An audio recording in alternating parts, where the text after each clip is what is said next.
શિસ્ત અને પ્રામાણિકતાની વાતો કરતી આ ભારતીય જનતા પાર્ટી અને આજ ભારતીય જનતા પાર્ટીમાં વર્ષોથી કામ કરતા નેતાઓ અને આજ પાલનપુર નગરપાલિકામાં કામ કરતા અને કોર્પોરેટ તરીકે ફરજ બજાવતા જે નેતાઓ હતા આ નેતાઓની ટિકિટ ન મળતા તેમને ભારતીય જનતા પાર્ટી સામે બાયો ચડાવી છે તેની વિગતે ચર્ચા આ વિડીયોમાં કરવી છે।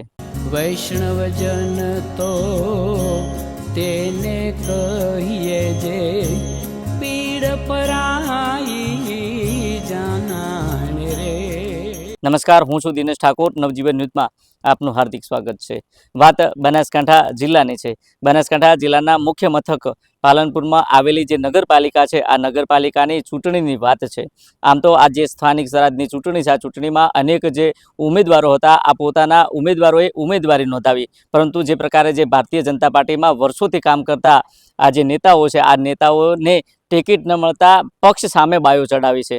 મળતી માહિતી મુજબ જે સાગર માળી નામના જે વ્યક્તિ છે આ વ્યક્તિ કોર્પોરેટ રહી ચૂક્યા છે અને જે પ્રકારે ભારતીય જનતા પાર્ટી દ્વારા નો રિપીટની જે પદ્ધતિ અપનાવવામાં આવી છે અને આ જે પદ્ધતિમાં તેમને ટિકિટ ન મળતા આ સાગર માળીએ પક્ષ સામે બાયો ચડાવી છે। આ એ પક્ષ છે કે તેમને મોટા કર્યા, માન સન્માન આપ્યું, હોદ્દો આપ્યા અને વર્ષો સુધી પોતે અને પોતાના પિતા પણ કામ કરી ચૂક્યા છે અને આજ જે પાર્ટી છે આ પાર્ટીના નામે લોકો તેમને ઓળખે છે અને આજ પાર્ટી દ્વારા નો રિપીટને લઈને તેમને ટિકિટ આ વખતે ન ફાળવવામાં આવતા આખરે તેમને બાયો ચડાવી છે। ત્યારે બીજી બાજુ અશોક ઠાકોર અને તેમના પુત્ર પાર્થ ઠાકોર પણ અશોક ઠાકોર અગાઉ પૂર્વ પ્રમુખ રહી ચૂક્યા છે, તેમના જે પુત્ર છે પોતે પણ કોર્પોરેટ રહી ચૂક્યા છે, પરંતુ આ વખતે નો રિપીટની પદ્ધતિમાં તેમને પણ ટિકિટ ન મળતા તેઓએ પણ જે પક્ષ છે આ પક્ષ સામે બાયો ચડાવી છે। ત્યારે બીજી બાજુ વોર્ડ નંબર 1 અને આજ વોર્ડ નંબર 1માં જે શાંતિ ભટિયાર છે આ શાંતિ ભટિયાર છેલ્લા 40 વર્ષથી ભારતીય જનતા પાર્ટી સાથે સંકળાયેલા હતા, કોર્પોરેટ તરીકે રહી ચૂક્યા છે। પોતાનો જે પુત્ર છે આ પુત્ર પણ રહી ચૂક્યો છે, પરંતુ ક્યાંક ને ક્યાંક નો રિપીટની પદ્ધતિમાં તેમને પણ ટિકિટ ન મળતા તેઓએ પણ પક્ષ સામે બાયો ચડાવી છે। આ એ પક્ષ છે કે તેમને નામના આપી, તેમને સિદ્ધિઓ આપી, તેમને હોદ્દાઓ આપ્યા, પરંતુ આજે આજ જે શિસ્ત અને પ્રામાણિકતાની વાતો કરતા આજે ભારતીય જનતા પાર્ટીના નેતાઓ છે આ નેતાઓએ પક્ષ સામે બાયો ચડાવી છે, કારણ કે તેમને માત્ર ને માત્ર તેમની ટિકિટ, તેમને ખુરશીમાં રસ છે, કઈ રીતના મળે છે અને આ ટિકિટ ન મળતા આખરે તેમને બાયો ચડાવી છે। જોકે તમામ બાબત છે આ તમામ બાબતને લઈને જે વોર્ડ નંબર 6ના જે અગાઉ કોર્પોરેટ રહી ચૂકેલા સાગર માળી શું કહી રહ્યા છે તે પણ તમે સાંભળો। અમે અગાઉ ભારતીય જનતા પાર્ટીમાંથી કોર્પોરેટર રહી ચૂક્યા છીએ, લોકોની બહુ સેવા કરી।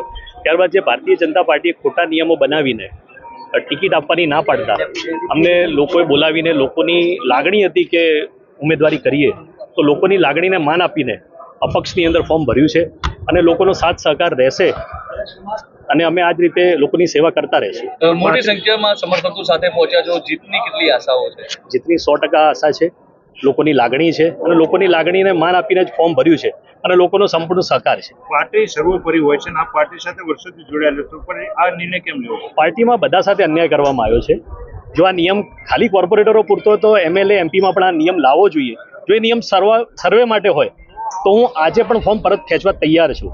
તમે જો તે પ્રકારે સાગર માળીનું કહેવું છે કે આ નો રિપીટની પદ્ધતિ માત્ર જે નગરપાલિકા છે નગરપાલિકામાં લાગુ કરી છે અને જે આ પદ્ધતિ છે આ પદ્ધતિ ધારાસભ્યો માટે અને સાંસદ સભ્યો માટે લાગુ કરવામાં આવે તો હું આ જે અપક્ષમાં ઉમેદવારી જે નોંધાવી છે એ ઉમેદવારી હું પરત ખેંચીશ, આ પ્રકારનું તેમને નિવેદન આપ્યું છે। ત્યારે બીજી બાજુ જે મહિલા કોર્પોરેટ છે આ મહિલા જાગૃતિબેન મહેતા છે તેમને પણ કહ્યું કે જે પ્રકારે પોતાનો જે વિસ્તાર છે આ વિસ્તારમાં તેમને ટિકિટ ન મળતા તેઓએ પણ બાયો ચડાવી છે અને અપક્ષ ઉમેદવારને જાહેરમાં ટેકો કર્યો છે। ત્યારે આ તમામ બાબતને લઈને પોતે શું કહી રહ્યા છે તે પણ તમે સાંભળો। છેલ્લા 10 વર્ષથી કાર્યરત હતી ભાજપ પાર્ટી।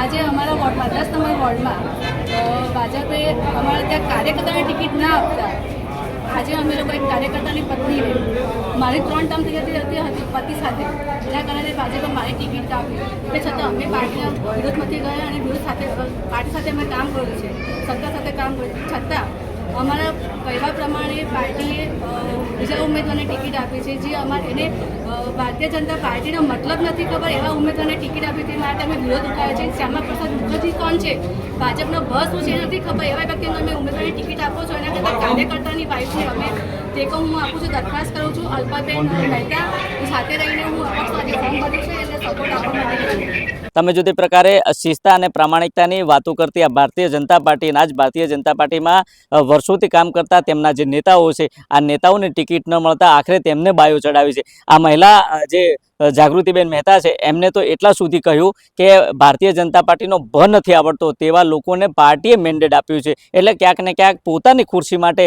આજે ટિકિટો ન મળતા આખરે તેમને બાયો ચડાવે છે. ત્યારે લોકોમાં એ પણ સવાલો થઈ રહ્યા છે કે જે પ્રકારે વર્ષોથી ભારતીય જનતા પાર્ટી સાથે સંકળાયેલા છે તેમને નામના આપી, તેમને પ્રસિદ્ધિઓ આપી, તેમને મોટા કર્યા અને આજે લોકો તેમને ઓળખે છે એ ભારતીય જનતા પાર્ટીના કારણે ઓળખે છે. અને આજે આ જ નેતાઓને ટિકિટ ન મળતા તેમને આ પક્ષનો ભરોસો તોડ્યો છે. એટલે કહી શકાય જે પ્રકારે જે લોકો છે આ લોકોનો આવનાર સમયમાં કામ કેવું કરશે, લોકો તેમના ઉપર ભરોસો કેવો કરશે તેને લઈને પણ સવાલો થયા છે. ત્યારે જોઈએ આવનાર સમયમાં આ પક્ષ સામે બાયો ચડાવનાર જે નેતાઓ છે આ નેતાઓ સામે ભારતીય જનતા પાર્ટી દ્વારા કેવી કાર્યવાહી કરવામાં આવશે તે તો આવનારો સમય બતાવશે.